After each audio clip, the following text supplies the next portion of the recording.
Hoje nós vamos falar sobre sexo, sexualidade na cosmovisão cristã. Algo que está tão deturpado nos nossos dias, é ou não é? Nós precisamos ter uma visão bíblica sobre esse assunto. Depois os meninos vão ver lá em cima também. Toda a igreja vai ter acesso a esse assunto. Vamos abrir a Bíblia então. Começar aqui para o 1 Timóteo. 1 Timóteo capítulo 4. Esse texto vai dizer o seguinte: Ora, o Espírito afirma expressamente que nos últimos tempos alguns apostatarão da fé por obedecerem a espíritos enganadores e a ensinos de demônios, pela hipocrisia dos que falam mentiras e que têm cauterizada a própria consciência, que proíbem o casamento e exigem a abstinência de alimentos que Deus criou para serem recebidos com ações de graças pelos fiéis e por quantos conhecem plenamente a verdade. Pois tudo que Deus criou é bom, e recebido com ações de graças, nada é recusável, porque pela palavra de Deus e pela oração é santificado. Nós começamos a falar sobre esse texto aqui, mas, pastor, não tem nada falando sobre sexo aqui, mas dificilmente você vai ver. Mas nós vamos ver aqui o que a Bíblia fala sobre esse tema. Olha só, o sexo é uma dádiva de Deus à humanidade, é presente de Deus para o seu povo, e deve expressar aí unidade, amor e prazer. Os três aí objetivos do sexo. Estará decidido a manter sua pureza sexual diante das corrupções do sexo que o mundo nos oferece. O mundo tem aí várias ideias do que é o sexo. Nós precisamos pegar essas ideias e analisar debaixo da palavra de Deus. Se elas são claras com a palavra ou se não são claras com a palavra. Então essa dádiva de Deus era para ser desfrutada em santidade e alegria onde? No casamento. Somente no casamento que o sexo ele é feito com a sua maior plenitude. De santidade, de alegria, de prazer, de amor, de unidade. Dentro do casamento. É esse o objetivo de Deus. Então a nossa época, ela transformou o sexo em quê? Uma verdadeira obsessão. Muitos jovens hoje, e na igreja também, eles se casam, não é porque, eles até se amam, mas eles querem casar para poder chegar lá, naquele instante. É ou não é? Muitos da igreja é desse jeito. Já estou namorando há 2 anos, 1 ano e meio, não aguento mais, não consigo me segurar, pastor, nós vamos casar. Viram obsessão. Os jovens saem aí para as baladas para o quê? Fazer sexo. Para beijar na boca. Para poder ter ali o seu relacionamento com algum ou com várias meninas. Quando eu não era crente, irmãos, tinha 16 anos, eu fui num baile. E eu fui com uma turma da pesada. E eu fui, não foi para curtir o baile, não. Aí, sabe como é que é, né? Bonitão. Tá, ué. Ainda mais que me falaram que eu estou emagrecendo hoje, eu ganhei meu dia. Aí, era uma dificuldade, irmãos. Eu poder chegar numa aqui, na outra ali. Mas tinha um amigo meu que ele pegou no sentido, mais de 20 naquela noite. E o bichinho era judiadinho, viu? Falei, eu não tenho condições de fazer igual você não. Mal uma aqui, 2, passou, graças a Deus. Cristo me resgatou. Mas é o assunto principal nas rodas de conversa. É o assunto principal nas piadas, nos programas, nas propagandas, nos filmes, nas revistas. Agora tem revistas para adultos maiores de 18 anos que levam para essa obsessão, e revistas que pessoas podem ver normalmente, tem essa diferenciação, sempre com uma abordagem aí pautada pela promiscuidade, irresponsabilidade e distorção da beleza e propósito do sexo. Hoje nem mais propagandas e filmes, está escrachado mesmo. Há pesquisas aí que diz que uma criança, para ter acesso a um site pornográfico, no seu computador, no celular, ela não demora 15 segundos. Principalmente se a internet for boa. Ela não demora 15 segundos. Olha só, qual que é a distância de uma criança da pornografia, do sexo sem limite. Então, as igrejas cristãs, em geral, falam muito pouco sobre o tema. Talvez você nunca ouviu falar aqui sobre esse tema que nós estamos falando, né? Deixando muitas vezes que seus jovens aprendam os conceitos errados, errôneos, pecaminosos, acerca do que é realmente uma relação sexual debaixo da palavra de Deus, né? Então, qual que é o ensino bíblico sobre a sexualidade? Quais os enganos correntes sobre esse tema que nós temos? Nós temos aí vários, né? Mais uma pergunta: o que a Bíblia ensina sobre o sexo? Já parou para pensar? O que a Bíblia ensina sobre o sexo? Nada? Vamos ver aqui então, se a Bíblia ensina ou não ensina sobre sexo, né? Uma busca aí pelas variantes da palavra sexo na Bíblia, em português, mostra que ela quase sempre ocorre no contexto de imoralidade sexual. Pega Coríntios, 1 Coríntios, você vai ver bastante sobre isso. Essa palavra ela vem na forma no grego de porneia, da onde vem a palavra aí pornografia, que é a imoralidade, que é a imoralidade sexual, né? Então vamos ver, Ô Bernardo, não precisa passar essa série de textos bíblicos aqui não, aí no telão, para a gente não poder se alongar muito, vai ficar muito tempo aí somente o slide. Olha só, o que a Bíblia diz sobre sexo. Você poderia concluir que a Bíblia não tem muito para nos ensinar sobre sexo. E quando ela trata de sexualidade, ela faz somente numa forma negativa, proibitiva e reservada. É só proibição. Vamos ver então aqui na Bíblia o que a Bíblia diz sobre isso, né? A Escritura tem muito a dizer sobre sexo, porque a Escritura diz sobre todas as coisas. Ela esclarece a nós todas as coisas, né? Então vamos lá, aqui um tanto de texto bíblico aqui, ó. O sexo foi criado por Deus. Olha só. Por ele todas as coisas foram criadas. Colossenses 1,16. Ó. O sexo continua a existir pela vontade de Cristo. Todas as coisas subsistem por ele, têm forma, existem por conta de Jesus. Colossenses 1,17. Ó, o sexo, está demorando ali, né? É causado por Deus. Ele faz todas as coisas conforme o conselho da sua vontade. Efésios 1:11. Parou ali, né? Olha lá. O sexo está sujeito a Cristo. Ele pôs todas as coisas debaixo dos teus pés. Efésios 1:22. Ó, Cristo está fazendo o sexo novo. Aleluia. Glória a Deus. Eis que faço nova todas as coisas. Apocalipse 21:5. O sexo é bom. Texto que nós lemos aí, 1 Timóteo 4, versículo 4. O sexo é lícito no contexto do casamento. Todas as coisas são lícitas, mas nem todas me convêm. 1 Coríntios 10, 23. Não, vamos chegar lá, calma aí, garoto. Né? Quando fazemos sexo, fazemos para a glória de Deus. Olha aí, quer comais, quer bebais ou façais outra coisa qualquer, fazei tudo para a glória de Deus. 1 Coríntios 10, 31. O sexo coopera para o bem dos filhos de Deus. Sabemos que todas as coisas cooperam para o bem daqueles que amam a Deus, naqueles que são chamados segundo o seu propósito. Devemos agradecer a Deus pelo sexo, pois tudo que Ele criou é bom e recebido com ações de graças, nada é recusável. O sexo deve ser santificado pela palavra de Deus e oração.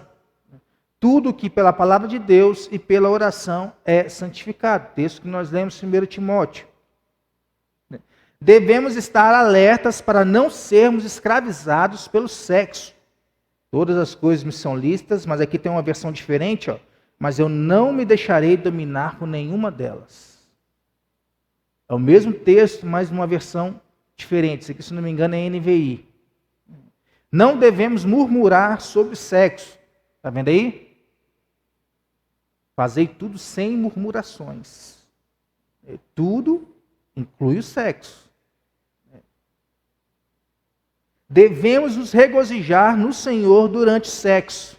Regozijai-vos sempre no Senhor. Olha aí. Devemos estar contentes no sexo, tendo todo contentamento em todas as coisas, em todo o tempo. Olha aí. É difícil, né? Vocês estão rindo aí, né? Devemos praticar e buscar relações sexuais em santidade e honra. Cada um de vós sabe possuir o próprio corpo em santificação e honra. Cônjuges, isso aqui é importante, presta atenção. Cônjuges não devem privar um ao outro sexualmente, salvo talvez por muito consentimento, por algum tempo, para dedicarem-se à oração. Olha aí, pega a visão aí, ó. O homem, a mulher, né? E aí, privou para dedicar-se à oração. Então, vou me dedicar à oração a vida toda. Né? Olha o perigo. Né? Mas aí não pode. Mas então eles são ordenados. Novamente vos ajuntardes sexualmente, entre aspas aí, para que Satanás não vos tente por causa da incontinência.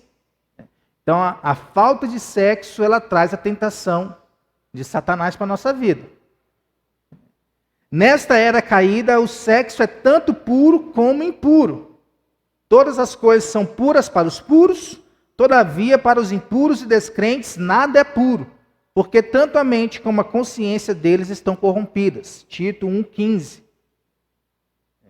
Então, aí está o que a Bíblia diz sobre sexo. E o que o texto está nos dizendo aqui sobre isso, então? No contexto, nós vamos olhar, Paulo ali é o pai espiritual de Timóteo, já era um pastor da maior igreja de Éfeso, da Ásia Menor, né? Um jovem ali, dos 20 anos mais ou menos de idade. Paulo está preparando Timóteo para os desafios da vida pastoral. Né? Então ele faz uma severa advertência quanto aos últimos tempos, né? Que estão mais próximos de nós do que da época de Timóteo. O que estava acontecendo lá? Demônios promoverão apostasia, engano e hipocrisia no meio da igreja. O que é apostasia? Oi? Abandono da fé. É a negação da fé. Isso acontece por causa do engano, por causa da hipocrisia. Esses demônios quem são? Os falsos profetas, os falsos pastores, que disseminavam aí no meio do povo falsos ensinos. Então, surpreendentemente, pode passar aí agora, o Bernardo, esses ensinos antibíblicos não viriam na forma de licenciosidade, mas de proibições daquilo que o Senhor não proibiu, como o alimento e o casamento. Não pode comer isso, não pode comer aquilo, e não pode se casar. Tem que viver solteiro para sempre. E curtir. Esse o pensamento. Então Paulo acrescenta aqui no versículo 4 que Deus criou todas as coisas e tudo que Deus criou é bom. Então existe alimento ruim para comer? Alimento que não se pode comer? Li essa semana a história de Sansão. Na época de Sansão tinha alimento que não podia comer. E o que ele fez? Comeu. E comeu lá com o animal morto. Outra coisa que não se podia fazer. Né? Para nós, isso não existe. Nós podemos comer de tudo que a gente quiser. Né? Consagrou, orou, né? Nós podemos comer. Né? Então, casamento e alimento também o são, e por isso não devem ser rejeitados. Hoje existe uma turma de crentes, de cristãos, que rejeitam aquilo que o Senhor não rejeitou, que é o casamento. Né? Ah, não vou casar, não quero casar porque dá trabalho. Né? Dá trabalho viver com uma outra pessoa. Não quero casar porque vou gastar muito dinheiro com festa. E para você casar, você tem que fazer uma festa daquelas. Né? Não vou casar porque não quero ter filhos. O que essa pessoa está fazendo? Está pegando tudo que Deus criou e está transformando em coisas ruins. Tudo que Deus criou é bom. Casamento é bom? É bom. Tem luta? Tem luta. Mas é bom. Sexo é bom? É bom. Fazemos poucas vezes? Fazemos. Filho é bom? É bom. Dá trabalho? Dá. Mas é bom. Nós temos que ter. Não devemos... Oi? Oi? Pouco? Não, pode fazer quantos quiser, ué. E por isso não devem ser rejeitados. O pouco ou muito vai para sua conta. Pelo contrário, devem ser santificados pela palavra de Deus e pela oração. Então a palavra de Deus fará os fiéis conhecerem plenamente a verdade de que essas coisas são boas. E através da oração, nós vamos ser gratos a Deus por isso. Pela família, pelo casamento, pelo alimento, pelo sexo, pelo filho, por todas as coisas. Nós vamos ser gratos no nome de Jesus. Então a indústria pornográfica, ela fatura bilhões de dólares anualmente ao redor do mundo, oferecendo filmes locais e produtos voltados para o sexo. Tem sites aí na internet onde uma mulher ela pode faturar mais de 1 milhão por mês, só vendendo suas fotos.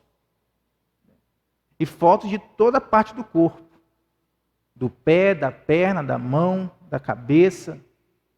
Mais de 1 milhão. Não estou olhando o site não, tá? Estou pesquisando. Você tente ir pegar o pastor. Então a propaganda faz uso do apelo sexual de modelos. Olha só, modelos minimamente vestidas para vender. Automóveis, perfumes, cerveja, roupas, shampoo. Sempre vai ter ali uma mulher bonita, mostrando alguma parte do seu corpo, com roupas minúsculas, para poder chamar a atenção. Né? Não, os efeitos da pornografia na mente da pessoa, seja da criança pior ainda, ou seja do adulto, elas são assim, devastadoras. Né? Alguns neurocientistas dizem aí que o vício na pornografia é pior do que o vício no crack. Então, um apelo sexual que é vigente, está aí no nosso mundo, tem outdoors, na televisão, né? Só não tem no rádio, porque no rádio só fala, né? Mas se tivesse como ver, ia ter também. Né? Histórias.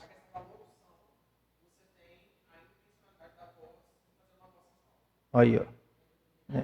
Então, o apelo sexual está presente em todos os lugares. Programas de auditórios, nas novelas, e a gente gosta, né? A gente generalizando, né? De ver lá na novela. Nossa, que beijo bonito. Né? Os filmes. Né? Nem que seja no adultério. A gente está lá, a gente está torcendo. Está torcendo por quem está adulterando. Né? É o caso. Né? Então a mensagem parece ser: sexo é vida. Desfrute sem moderação alguma. É isso que o mundão aí quer. Desfrutar do sexo sem moderação alguma, sem limite algum, sem bloqueio nenhum. Faz com quem quer, quantas vezes que quer, do jeito que quer, né, para poder alimentar a si mesmo. Então a igreja cristã, às vezes, parece preferir se calar, porque muitas vezes tem vergonha de falar sobre isso, porque muitas vezes não sabe o que falar sobre isso, porque às vezes acha que vai ser o quê aí, ó? Retrógrada. Vai pegar o jovem, nossa, que pensamento retrógrado, pastor. Nós estamos no século 21. Né? Apegado a valores de um passado esquecido, ou conivente com a licenciosidade ao redor. Né? A igreja está vendo as coisas acontecer, até mesmo dentro da igreja, e não está fazendo nada. Então o sexo é bom ou mal? O sexo é bom. Como todas as coisas que existem na terra, são coisas boas. Qual é a estrutura criacional? De onde veio? Que direção tem tomado e como podemos redirecioná-lo? Como podemos ver o sexo enquanto criação de Deus, corrompido pela queda, mas possível de restauração? Olha aí, é isso que nós vamos ver. Talvez eu não consiga acabar hoje, mas nós vamos ver muita coisa aqui, ó. Primeira coisa que nós temos que entender: o sexo é muito bom, não é bom, é muito bom. Está lá desde a criação do homem e da mulher, né? E essa é a verdade bíblica que nós devemos afirmar, de que o sexo é uma dádiva maravilhosa de Deus para a humanidade, em parceria, satisfação, reprodução, e que permaneça sendo bom mesmo após a queda, que a queda corrompeu todas as coisas. O homem tem a imagem de semelhança de Deus, né? Mas agora é uma imagem de semelhança corrompida. Então ele pode deturpar tudo isso. A palavra de Deus deixa claro que o relacionamento sexual deve ocorrer no contexto de compromisso íntimo e exclusivo entre homem e mulher no casamento, dentro do casamento. Essa é a vontade de Deus. Então o sexo é um presente do Criador que foi designado para abranger parceria, satisfação e reprodução. Tudo que Deus faz é bom, e toda coisa boa que Deus faz tem um propósito, que qual é?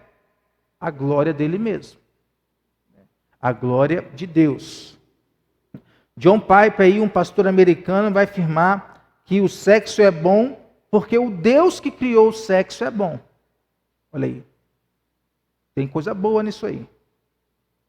Então, mesmo após a queda, o ensino geral da palavra de Deus sobre o relacionamento sexual entre homem e mulher é extremamente positivo e assim deve permanecer para aqueles que creem no Senhor como Salvador de suas vidas. Não tem que ver o sexo como coisa ruim, como coisa boa, algo positivo.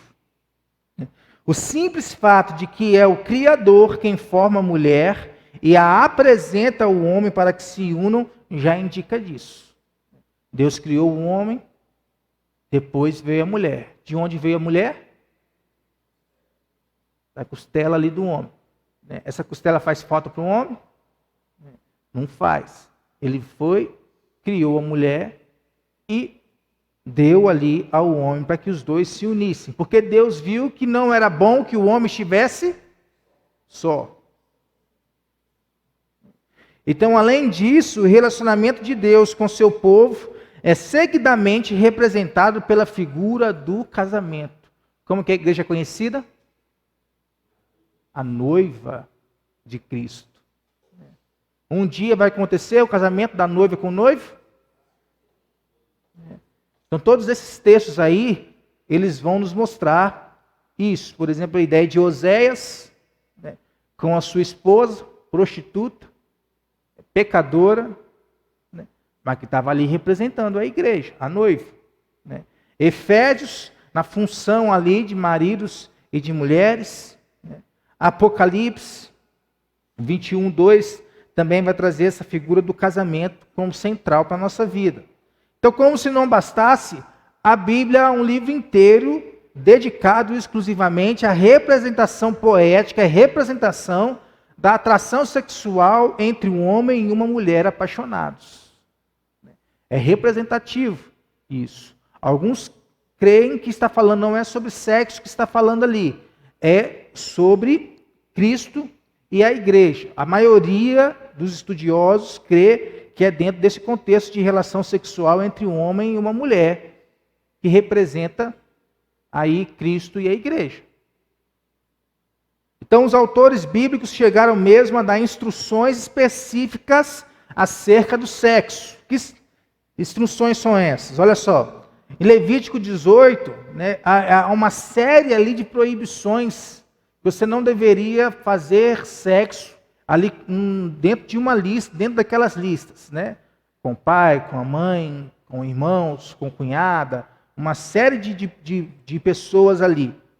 Também há proibição dentro do contexto de guerra. O homem ali, recém-casado, ele não podia sair para a guerra antes de ter ali a sua relação com a esposa. Pode ir para a guerra, mas primeiro a esposa. Então Salomão mesmo convoca o marido à fidelidade. Marido, olha aí, ó. Por que o marido?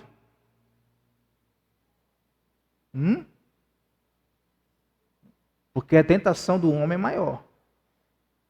A tentação do homem é maior do que a tentação da mulher.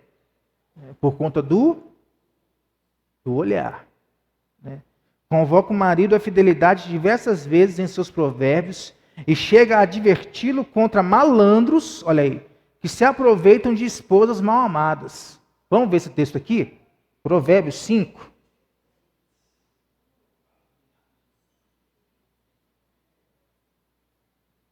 Provérbios 5, do 15 ao 20.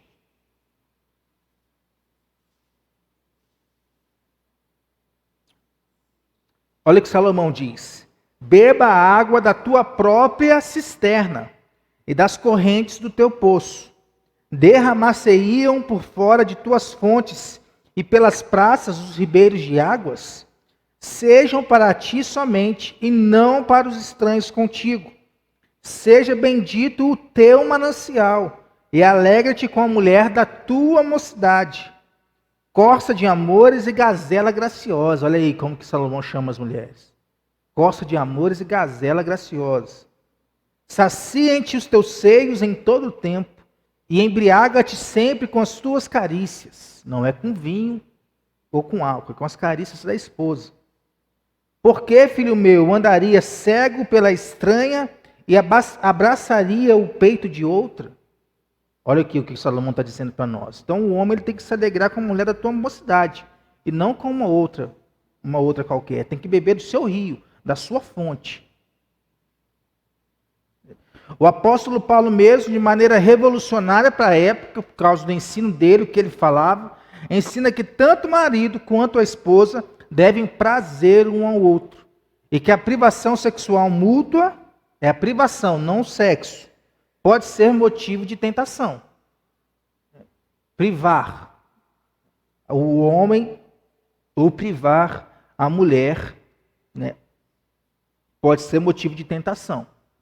E casamentos são destruídos por conta disso. Ah, pastor, mas não tem nada a ver. O homem ele trai porque ele é mau caráter, a mulher trai porque ela é mau caráter. Tem isso? Tem. Mas nós não devemos esquecer que casamento é uma construção. E se a construção ela não está boa, o homem, por causa do seu pecado, a mulher, por causa do seu pecado, ela vai buscar alguém que construa algo melhor com ela. Há relatos de adultérios aí que aconteceram por quê? Ah, meu esposo não elogiava. Meu esposo não me abraçava. Meu esposo não falava que eu estava linda. Chegou um dia que um homem falou isso tudo para mim. Olha aí. Onde faltou construção, alguém construiu. E houve o adultério. Então vem por causa da dureza do coração do homem? Vem. Vem por causa do caráter do homem? Vem. Mas também vem porque a construção não está sendo bem levantada.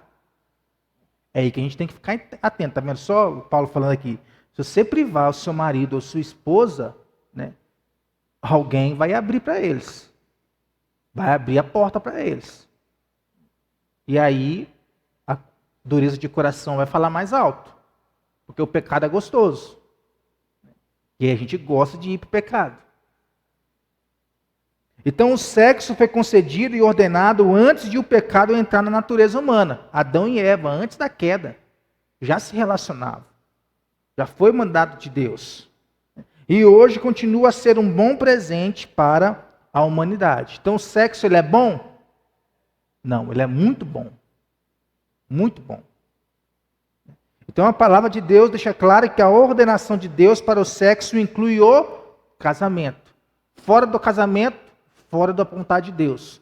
Fora do plano de Deus. Dentro do casamento, dentro do plano de Deus. Dentro da vontade de Deus.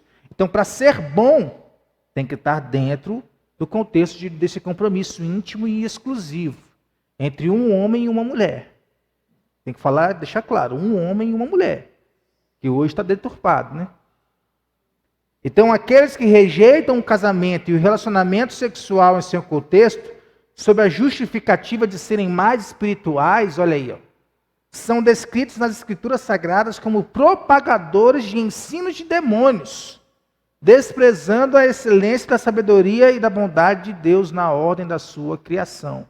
Olha aí, a gente tem que ter uma coisa: casamento não é para todo mundo. Não é todo mundo que vai casar.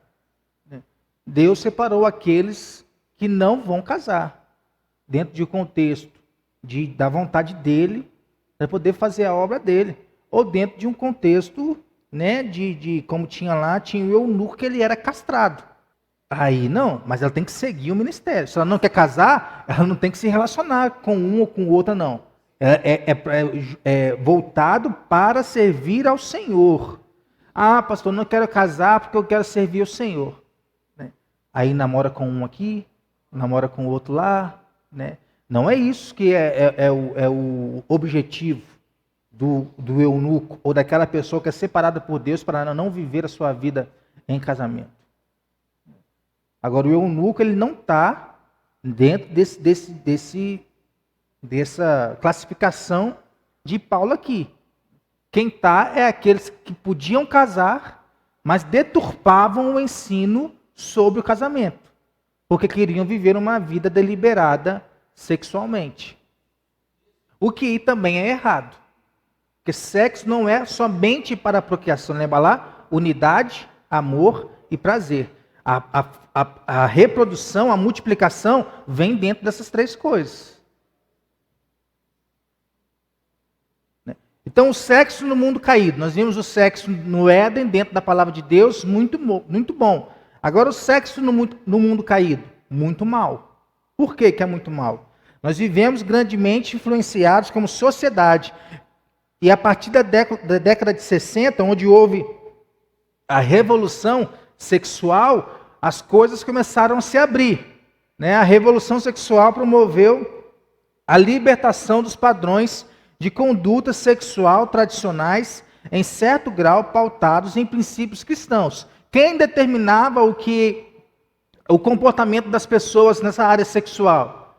Era os cristãos, era a igreja, e isso veio lá de muito tempo atrás. Então, como o objetivo do feminismo, o objetivo agora esqueci a palavra, né?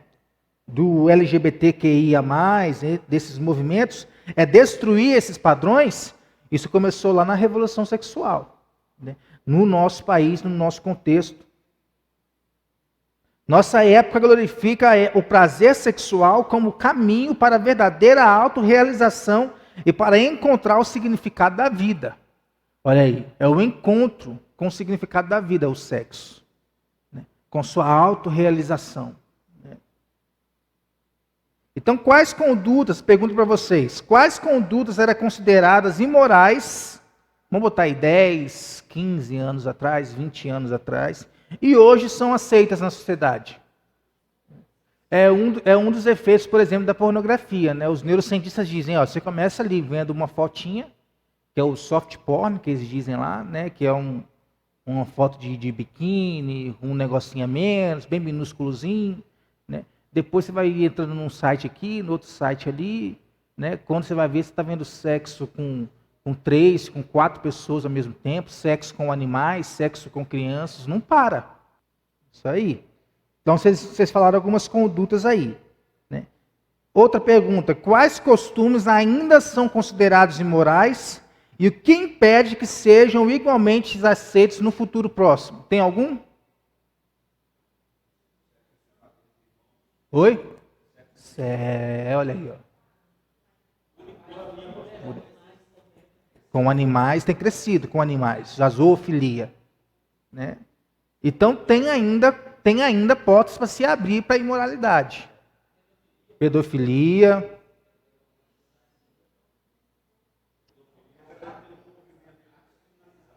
Tem. Né? Então, outra coisa que vocês não falaram aí. Abre porta para tudo. Ninguém falou, mas o aborto é isso aqui. Ó. O aborto eles querem legalizar para quê? Para ter uma vida sexual desenfreada com quem quiser. Caso engravide, tira a criança, mata a criança no ventre. Né? Ainda está tendo algumas barreiras, né? Se Deus quiser, não vai ser aí legalizado. Então, no quarto século, como Paulo falou ali, quando se tornou a religião oficial do Império Romano, né, o cristianismo começou a impor seus valores à sociedade. Né? E aí, quando fala cristianismo, é a Igreja Católica. Começou a impor isso. Ah, só pode fazer se for desse jeito, desse jeito, desse jeito. Começou a colocar, né, leis sobre a sociedade. Né? Olha só, porque os festins de orgias foram proibidos, olha só. Que havia muito, já na época de Paulo já havia. Já na época bíblica já havia. Né? No Império Romano já havia. Né? Orgias regadas a vinho, regadas a álcool, entre outras coisas. Né? Prostituição de homens, de mulheres, de jovens. Dentro do Império Romano, o homossexualismo ele era grande. Né? Há pesquisas que diz que na época de Paulo, né, 8 em cada 10 homens eram gays. Eram homossexuais. Então já não é coisa de hoje, é coisa já de antigamente. Né? Sexo tanto cultural quanto por dinheiro. Tinha um culto do sexo. Né? Então tudo isso foi erradicado pelo império através da igreja. Né? Com o tempo, o princípio cristão de pureza sexual foi dando lugar à mera valorização da virgindade, exclusivamente feminina. Né? A mulher boa para se casar era mulher virgem. Né? E isso não tem muito tempo, não. Que se pensava desse jeito. Oi? Tinha que ser provado. Se não fosse virgem, o casamento podia estar satisfeito. Mantém. Então, do mesmo modo, olha só, o adultério masculino, porque o maior número é adultério de homens. Né? O adultério masculino era tolerado por conta do machismo. Né? O homem se achava o centro de todas as coisas. Né? Então ele era tolerado desde que feito às escondidas. Né? Na verdade, valorizava-se aquilo que dava uma aparência de moralidade cristã às relações familiares e sociais. O homem podia ser ali bem visto na sociedade, com sua família, com seus filhos, mas ele podia ter um casinho por fora, desde que ninguém soubesse. Então, até meados do século XX, pode dizer-se que a sociedade ocidental mantinha padrões morais enraizados na tradição cristã, coisa aí que a revolução sexual veio quebrando, né, e tem cada dia mais quebrado e imposto os seus limites. Né? Então, mesmo pessoas indiferentes à religião cristã eram educadas e viviam em um contexto cultural em que o comportamento sexual era regulado por princípios que afirmavam que casamento monogâmico, heterossexual, como a condição para a vida sexual ativa. Hoje, já é uma coisa que mudou. Né? Então já havia exceções públicas a regras desde o início daquele século. Estou falando tanto sexo daquele século. Mas o cidadão médio acatava essa moralidade como normal. Era normal. Então, a partir aí de Freud, né, das ideias de Freud, o sexo foi sendo considerado como uma necessidade. Então, por isso que o homem quer fazer, por causa da necessidade. É por isso que o homem quer chegar lá na autorrealização, porque ele tem a necessidade de chegar lá. Né? Primitiva que não pode encontrar restrições, ai de quem bloqueie, sob pena da aparição de diversas neuroses no indivíduo, na mente, no corpo e também na sociedade. Uma geração louca, uma sociedade louca. A falta de sexo ia criar uma sociedade louca. A gente está vendo bem. Né? Então a revolução sexual pregou a liberdade sexual, a libertação daqueles padrões, né? porque é o objetivo do feminismo, do LGBT, dessas cosmovisões que nós vimos lá atrás. É quebrar os padrões, né, sexuais considerados hipócritas e antiquados. Né? Nós somos considerados o quê? Fundamentalistas. Olha aí, é a palavra que eles estão chamando hoje os cristãos que vivem pela palavra. Fundamentalistas. Então, fomentada pelo comportamento promíscuo dos ídolos de rock, que antigamente estavam encabeçando isso aí, né? A popularização dos psicotrópicos, né?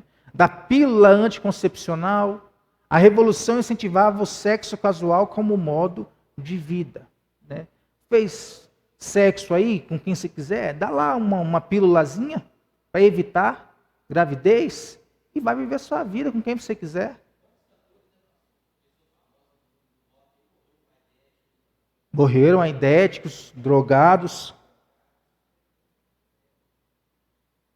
Como resultado, tem sido notório desde então o crescimento do número de divórcios. Hoje, o número de divórcios ele já tem sido maior do que o número de casamentos. De gravidezes fora do casamento, principalmente na época do carnaval, de abortos e de homossexuais declarados. Tudo isso veio a partir dessa revolução sexual. Então, 2 gerações depois, que está contando aí de 60 para cá, nós vemos adolescentes que eles querem fazer sexo. Querem que mantenham relações sexuais cada vez mais cedo. Eu já vi caso aí na internet de adolescente que perdeu a virgindade com 7 anos de idade. Então eles querem manter relações sexuais cada vez mais cedo, mas na época que falou era adolescente. Não, na época que falou isso era adolescente. Que falou que perdeu a virgindade com 7 anos de idade. Com pessoas que mal conhecem, que é aí o tal do ficar. Alguns publicam vídeos na internet com suas proezas sexuais, adolescentes. A mídia vem promovendo um ideal de mulheres e homens muito à vontade com as suas opções sexuais. E aí tem aí o gay, o trans, o sapo, sei lá, tem um monte de coisa aí, especialmente se homossexuais, e bem resolvidos em relação ao seu desempenho sexual atlético. Atlético não, misericórdia. Ser sexualmente liberado é encontrar a sua identidade. Você só se encontra em quem você é a partir do sexo. Resumindo, a nossa época glorifica o prazer sexual como o caminho para a verdadeira autorrealização e para encontrar o significado da vida. Neste contexto, o sexo é muito mau. O sexo é muito ruim. Por outro lado, é muito comum entre cristãos uma visão basicamente utilitária do sexo. Não tem propósito. Sexo não tem propósito. Ele quer casar e fazer. Qualquer tipo de prazer sexual ele é feito para ser realizado dentro do contexto do casamento. Dentro do contexto do homem com a mulher. Não fora. Não para si próprio. Então afirma-se que o sexo é bom, pois serve à procriação da raça humana. Então não vão fazer para procriar. É a ideia. Em algumas denominações evangélicas, na cabeça de alguns crentes, talvez aí por influência do catolicismo, a relação sexual sem intenção de concepção é pecaminosa. Então, se nós fizermos sexo que não for para o nosso prazer, é somente para reprodução. Se eu fizer por prazer, eu estou em pecado. Tem aquele ditado, mulher boa, enche a barriga e esvazia aquele local lá, O ditado é esse, porque não conhece o fundamento, o objetivo do sexo. Aí tem muitos homens aí, porque falta de visão, por conta de um machismo, por conta de um pensamento ruim, acham isso. Eu vi até um vídeo no YouTube essa semana, tinha uma novela de um rapaz que ia falar, hoje eu vou lhe usar. Era esse mesmo, ele jantando com a sua esposa, Isso, esse cara aí mesmo. Aí ele falou com a mulher, pare de comer aí, vai se arrumar que hoje eu vou lhe usar. Aí a mulher começou a falar, não, mas eu estou cansado, estou com uma dor de cabeça, não sei o quê. Mulher minha não tem cansaço não tem dor de cabeça não. Vá se preparar que hoje eu vou lhe usar. Pensamento do homem. Como se fosse um objeto. Até por conta também de traumas passados. Eu conheci uma história de que a mulher ela não conseguia se relacionar sexualmente com seu marido. Eles casaram e nunca faziam. Por quê? Por conta de que ela foi abusada lá atrás. E ela precisou fazer um tratamento psiquiátrico e terapêutico para poder ser liberta disso. Essa perspectiva da sexualidade parece positiva, já que afirma sua utilidade procriativa. É para procriar, é somente para isso. Entretanto, na verdade, uma visão negativa, que historicamente tem gerado tabus e distorções à expressão sexual para reprimir o prazer associado ao relacionamento sexual. Então é para procriação? É para procriação também, mas antes vem o prazer. Né? Então essa visão do sexo tem sido confundida com a perspectiva bíblica. A Bíblia diz que tem que crescer e multiplicar, o sexo é para isso. Né? Mas seria melhor defendida como uma ascética. O que é o asceta? A visão ascética? O asceta procura maltratar o seu corpo a fim de elevar o seu espírito, para estar mais perto de Deus. Né? Ele recusa voluntariamente os prazeres sexuais a fim de se tornar mais espiritual. Né? Eu não sei se foi Agostinho na história que, diante de uma tentação sexual, ele começou a se chicotear, porque ele queria se livrar dela, para ele não pecar contra o Senhor. Então, o ascetismo teve bastante influência na história do cristianismo, mas as suas bases são claramente dualistas, não bíblicas. Né? Para isso aqui pode, para isso aqui não pode. Para procriar pode, para prazer não pode. Né? Com essa mulher aqui pode, com essa aqui não pode. Não bíblicas. Então, na Bíblia, o mal habita onde? No coração. O coração é o centro do homem, não é no corpo. Por outro lado, é no corpo do crente que o Espírito de Deus habita. Então, se nós temos o Espírito de Deus em nós, nós temos que cuidar do corpo, de quem nós somos. E aí chegamos na terceira parte aí. Sexo é bom e muito mal. Quando ele é muito mal, é possível restauração? Através de uma visão bíblica, através de uma visão correta. Então, nas Escrituras Sagradas, o desígnio do Criador é que a sexualidade humana seja a expressão de unidade, amor e prazer. Sem isso, né? Então, por que somente a união conjugal, ou seja, o casamento, permite a relação sexual de acordo com a vontade de Deus e para a glória de seu nome? Por quê? Porque é a vontade de Deus. E agora nós vamos entrar num assunto aqui, irmãos, e eu queria dizer para vocês, né, que eu não conheço o passado de vocês. Eu conheço vocês há 1 ano e pouco. Né? Então, né, o pastor está dando indireta para mim, indireta para fulano, indireta para ciclano. Não. Eu estou falando aqui do que está dentro do assunto e da palavra de Deus. Então preste bastante atenção. Né? Qual que é a diferença entre casamento misto, cristão e não cristão? Há diferença? Então, alguém que não é cristão. O cristão, 2 crentes. O não cristão, ninguém é crente. Né? Então, o que a Bíblia diz sobre isso? Porque é um assunto também que tem que ser restaurado. Por exemplo, 1 Coríntios 7,39 coíbe a prática do... Não sabe? Vamos abrir lá então. 1 Coríntios 7,39. Tudo que eu vou falar aqui agora sobre esse assunto é pautado na Bíblia, irmão. Não é nada de ideia, não. 7,39. Alguém lê para nós? Isso somente no Senhor aí significa o quê? Casamento cristão. Né? Então vamos dizer, o casamento não cristão é aceito pelo Senhor? Vamos ver o que a Bíblia diz sobre isso. Né? Então, normalmente, aponta-se como prova de que Deus abençoa casamentos mistos algum que deu certo. Ah, fulano casou com quem não era crente e tá aí, tá um cara na igreja, ou tá uma mulher na igreja, tá vendo? Dá certo. Dá certo. Ou seja, no qual o cônjuge incrédulo se converteu. Né?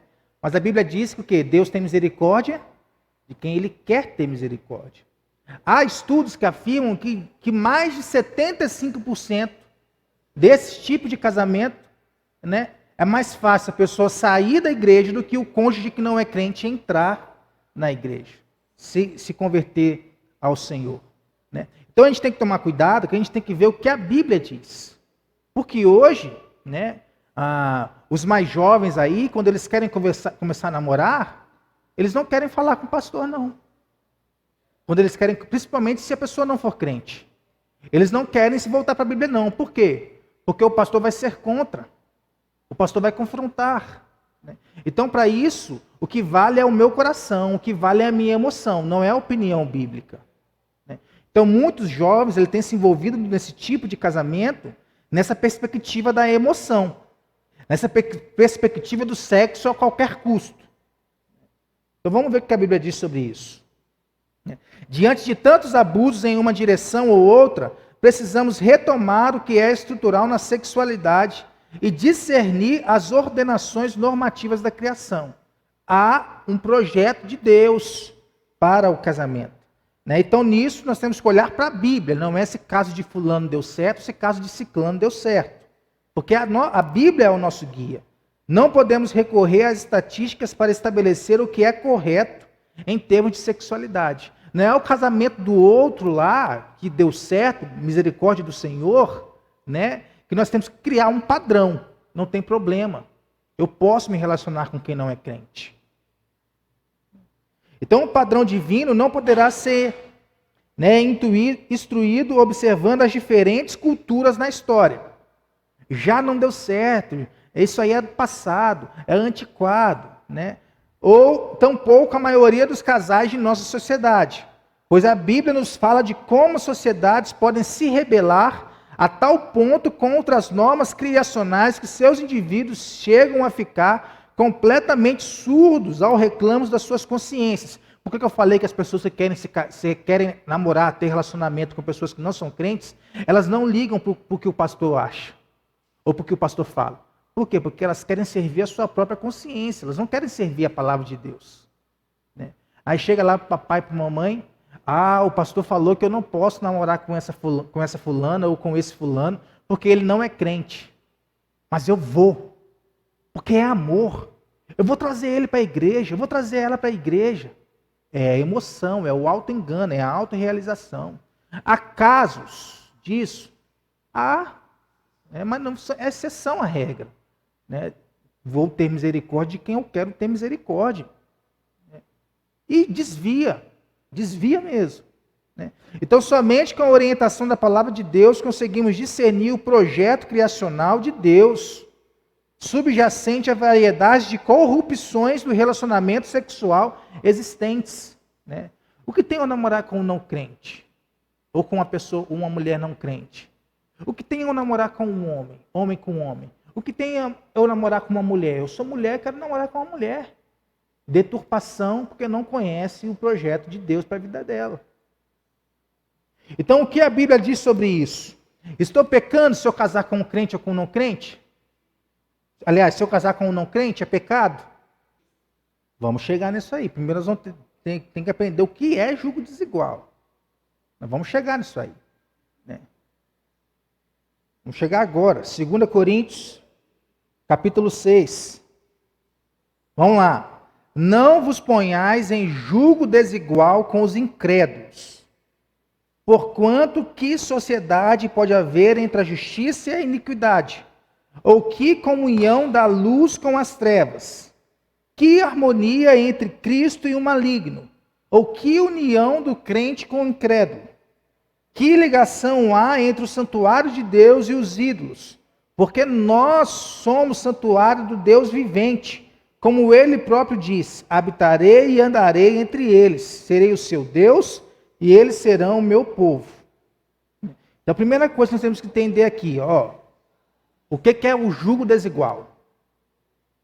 Primeira coisa que esse texto não está falando sobre relacionamentos diferentes. O julgo desigual era uma canga de bois que amarrava dois bois, uma barra de madeira, que tinha ali o espaço da cabeça dos bois, né? Em uma única carga para eles puxarem a terra. Então era o trabalho dos bois. Então o que acontece? Os meninos da multimídia podem ficar. Ô Bernardo, Vitor, vocês vão colocar o negócio na mão do Elde, nada contra o Elde, mas que ele não sabe mexer? Vocês estão na escala hoje, vocês estão aí para isso. Depois vocês vão ficar sabendo o que vai acontecer lá, tá bom? Então era uma canga de bois que amarrava 2 bois em uma única carga para poder puxar a terra. E o jugo desigual, ele significa o quê? Nesse trabalho, 2 bois diferentes. Às vezes um boi mais mirradinho, com um boi mais fortinho, né? Um boi mais alto com um boi mais baixo. Né? Então, quando isso acontecia, o que acontecia? Os bois desiguais faziam a tarefa não sair de forma correta. Havia problema. A carga caía, a carga se espalhava para um lado, né? Tombava para o outro. Isso que é o jugo desigual. Né? Então, esse texto aqui, ele não está falando de casamento. Ele não está falando de relações amorosas. Né? Do que esse texto fala? De se receber pessoas na igreja em pecado. De se aceitar pessoas na igreja em pecado. É aí que há o jugo desigual. Uma pessoa que está buscando santificação e uma pessoa que está vivendo uma vida em pecado deliberado. Esse que é o jugo desigual. Aí as pessoas se aplicam ao relacionamento. Mas o texto não está falando sobre isso. A gente tem aplicado ao casamento, mas vamos ver mais. Né? Onde na Bíblia fala sobre isso então? Onde na Bíblia fala que eu não posso casar com um não crente? É aí que a gente vai ver. Já que nós entramos aqui, nós vamos até o final, tá, irmão? Aguenta um pouquinho aí. Toda a teologia do Antigo e do Novo Testamento falam sobre jugo desigual. Quer ver? Na criação do casamento, Gênesis 1. Vamos lá. Gênesis 1, 26 e 28. Também disse Deus, façamos o homem à nossa imagem, conforme a nossa semelhança. Tenha ele domínio sobre os peixes do mar, sobre as aves do céu, sobre os animais domésticos, sobre toda a terra e sobre todos os répteis que rastejam pela terra. Criou Deus, pois, o homem à sua imagem. A imagem de Deus os criou, homem e mulher os criou. E Deus os abençoou e lhes disse, sede fecundos, multiplicai-vos, enchei a terra e sujeitai-a. Dominai sobre os peixes do mar, sobre as aves dos céus e sobre todo animal que rasteja pela terra. Então esse texto está falando aqui, não é de casamento, mas é de autoridade e domínio. Então o casamento ele foi criado com esse objetivo. Autoridade e domínio. O casamento tem como função primária a sujeição da terra do Deus vivo. Então o nosso casamento deve refletir autoridade e domínio. As pessoas têm que olhar para o nosso casamento e ver autoridade e domínio. E ver o mandato de Deus sobre esse homem, sobre essa mulher. Então o casamento é isso. A função primária do casamento é isso. Então o casamento entre um crente e o descrente ajuda nesse processo? Não ajuda. Casar com um descrente é fugir dessa função primária do seu objetivo.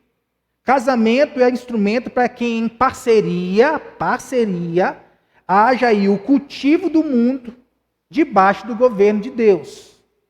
O cuidado do mundo debaixo do governo de Deus. Então ambos devem se ajudar aí na sujeição ao Senhor. É uma parceria. Parceria. Lembre disso. Né? Então, o casamento é um instrumento para que pessoas se ajudem contra um pecado em um ambiente de santificação mútua. Um ajudando o outro. É possível ver isso entre um crente e um descrente? Está difícil entre o crente e o crente, né? Então, entre o casamento, entre o crente e o não crente, por exemplo, eu pedi para minha esposa orar por mim, porque eu iria chegar nesse assunto aqui. Né? E o que o pastor fala, às vezes não é bem visto pelas pessoas, por causa das suas consciências. Né? Então eu falei, meu amor, ore por mim, porque eu vou falar sobre um assunto difícil domingo de manhã. Se ela não fosse crente, ela teria esse poder? Não. Então, Gênesis 3,16. Vamos partir aqui desde Gênesis, ó.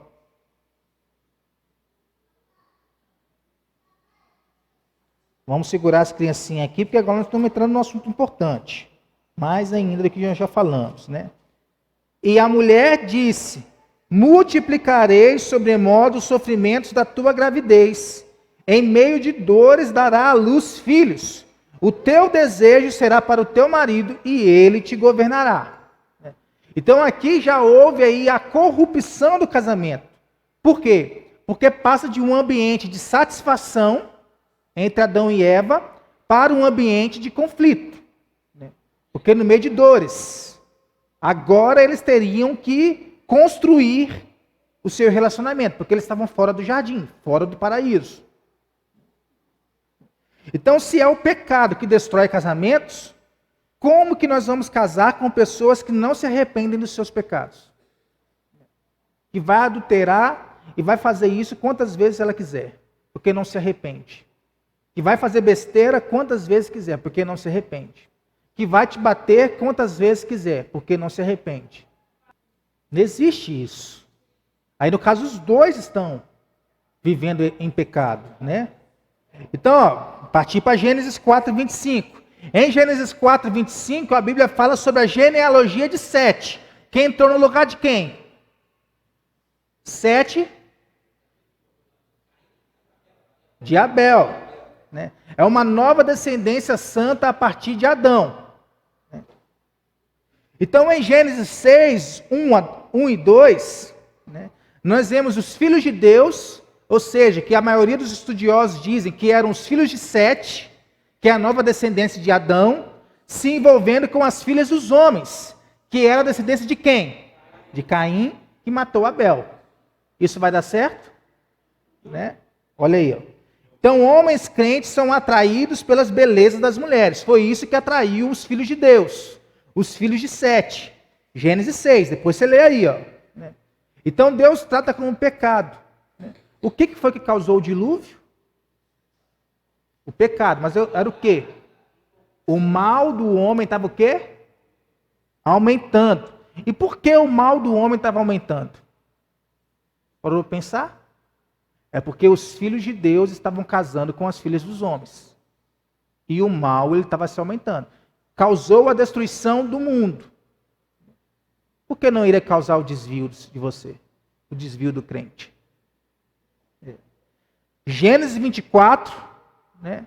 Isaac manda, aliás, o pai de Isaac manda o seu funcionário ali ir atrás de uma mulher para o seu filho Isaac. Abraão manda o seu funcionário ir atrás de uma mulher para Isaac. Era uma mulher não crente? Não. Vai lá buscar no meio do meu povo. Aí ele achou Rebeca, para que Isaac não se casasse com uma descrente, né? Em Gênesis 27, lá, quando já há lá o pecado de Esaú e Jacó, o que Rebeca faz com o filho dela? Vai lá para as terras de quem? Do meu tio. Vai casar lá, no meu povo. Não vai atrás de descrentes. Né? Então aconteceu com eles, e ela quer que aconteça com o filho também. Deuteronômio 7, você pode olhar aí depois. Ali há a proibição de casamento entre crentes e descrentes. Por quê? Se acontecendo isso, Deus iria trazer destruição para o povo. Porque não era a sua vontade. Então, casamento, as pessoas acham, deixa eu me relacionar com uma pessoa que não é crente, porque eu vou trazer ele para a igreja. Casamento não é instrumento missionário. Casamento não é para se fazer missões. Ao casar com um descrente, o que vai acontecer é a corrupção aos ídolos deles, não ao seu Deus. O simples fato de casar com alguém que não tem fé já é errado. Já não deu certo, ainda que dê em um número menor. Não é a vontade do Senhor para o crente. Outros textos aí dentro do Antigo Testamento. Agora vamos lá para o Novo Testamento. O que a Bíblia diz lá no Novo Testamento? Né? A questão é exclusivamente uma questão de fé. Não é se eu gosto, não é se vai dar certo ou se não vai dar certo. É uma questão de fé. Né? Então o Novo Testamento não fala muito sobre o tema. Por quê? Jesus, quando vai falar sobre isso, ele usa o Antigo Testamento. Né? Já está escrito. Então Paulo, a gente vê em 1 Coríntios que ele é muito mais claro do que Jesus, mas fazendo o mesmo que Jesus fez, falando dentro do Antigo Testamento. Né? Aí, textos como 1 Coríntios 7,39, 1 Coríntios 9,5. Vamos abrir esse de Efésios 5? Função do marido e da mulher. funções, né? O lar cristão, como é que deve ser? Vamos ler do 22. As mulheres sejam submissas ao seu próprio marido, como ao Senhor. Porque o marido é o cabeça da mulher, como também Cristo é o cabeça da igreja, sendo este mesmo o Salvador do corpo. Como, porém, a igreja está sujeita a Cristo, assim também as mulheres sejam em tudo submissas ao seu marido. Maridos, amai vossa mulher, como também Cristo amou a igreja, e a si mesmo se entregou por ela, para que a santificasse, tendo-a purificado por meio da lavagem de água pela palavra, para a apresentar a si mesmo igreja gloriosa, sem mácula, nem ruga, nem coisa semelhante, porém santa e sem defeito. Assim também os maridos devem amar a sua mulher como ao próprio corpo. Quem ama a esposa, a si mesmo se ama. Então a gente tem que entender o quê? Mulheres sem fé são aptas para aquilo que Deus cobra a elas no casamento? Homens sem fé são aptas para aquilo que Deus cobra a eles no casamento? Não são. Logo, já está fora do propósito de Deus. Olha só, o pastor, ele é um cara bonzinho, ou ela é uma mulher bonzinha, só não é crente. O só não é crente é o que corrompe todo o resto. O começo do erro está aí. O casamento entre um crente e um descrente, de acordo com a Bíblia, é um pecado. É uma ofensa a Deus. Porque não vai fazer aquilo que o Senhor criou para fazer. Não vai objetivar aquilo que o Senhor objetivou para o casamento acontecer. Como que um cara não crente vai preparar a mulher que é crente, santa, sem mácula, sem ruga nenhuma, para o encontro com o Senhor? É possível? Não é possível. Então, o marido ou a esposa não é crente. Pastor, eu estou casado, meu marido não é crente. O que eu faço? Eu sou crente e eu escolhi isso. Eu estou vivendo assim já há anos. O que eu faço? Preste atenção, irmão. O que eu vou falar aqui pode parecer forte, mas é a realidade da palavra. Você não tem que abandonar um casamento, mas você tem que se arrepender da escolha que você fez. Porque está fora do propósito de Deus para o casamento. É só você ler aí 1 Coríntios 7. Você vai ver que não é possível viver de acordo. Então se arrependa da escolha que fez e continue casado. Continue casado, mas o quê? Se esse cara que não é crente, ou se essa mulher que não é crente consente em viver com você, faça isso para a glória de Deus e santifique o seu lar. Se arrependa da escolha que você fez, mas santifique o seu lar. Por que santifique o seu lar? Porque se um descrente é casado com um crente, ele tem que ser grato a Deus. Ele tem que ser grato a Deus. Pela mulher que tem dentro de casa, ou pelo marido que tem dentro de casa. Porque a mulher e o homem crentes santificam o seu lar junto com o descrente. E se Deus tem um plano para a vida dele de salvá-lo, uma hora isso vai acontecer. Não é você que vai fazer isso, é Deus. Há uma pessoa, pelo testemunho da esposa ou testemunho do marido. Oi? Pedro fala isso. Então as escrituras sagradas deixam claro que o desígnio do Criador é que a sexualidade humana seja expressão de unidade, amor e prazer. É para isso. Como? Expressão de unidade. O relacionamento sexual é descrito como o quê? Tornar-se-ão uma só carne. Pode haver unidade entre luz e trevas? Não pode haver. Não pode haver. Então, nele, a intimidade entre homem e mulher, planejada por Deus para o casamento, encontra plenitude, unidade. Nossa capacidade de atração e excitação pelo sexo oposto é dom de Deus. E nossos corpos foram criados de modo adequado à satisfação desta atração. Porque nós somos seres sexuais. O homem e a mulher são seres sexuais. Então a corrupção introduzida pela queda perverteu o nosso olhar e imaginação. Agora a gente pode olhar para a mulher errada, ou para o homem errado. A gente pode se excitar pela pessoa errada. por conta da corrupção, por conta do pecado, né? Então, o princípio estrutural da sexualidade, como expressão da unidade, desmorona as pretensões do movimento gay, do casamento homossexual, entre outras coisas, né? Vamos terminar aqui, irmãos? Depois a gente continua.